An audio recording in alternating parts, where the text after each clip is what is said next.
So for this center, students will be using art materials to visually represent published text, and they're going to create illustrations. So they're going to have the book, The Giving Tree, at their center, and each student, there'll be a bunch of different materials. As a teacher, I would suggest if you want crumpled up pieces of paper like this, I suggest doing it ahead of time and color coding it all, because that way that's going to take a lot of time for students to do. So I already pre-did it for my center. You can use any materials that you want. I have pen and paper and markers.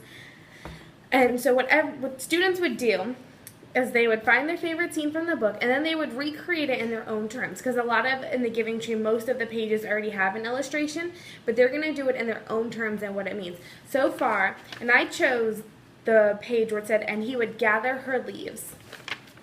So I started an illustration, but I didn't finish it yet. So I would go ahead and finish it up how I want it to look.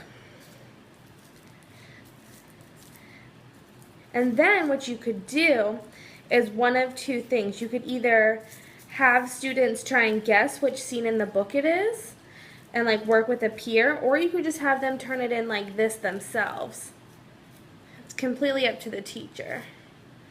But this way the art helps them better understand something. So while the illustration in the book may not work for them putting the words into their own illustrations can help them better understand things. I also got this from the McLaughlin chapter, Creating, Organizing, and Managing Comprehension.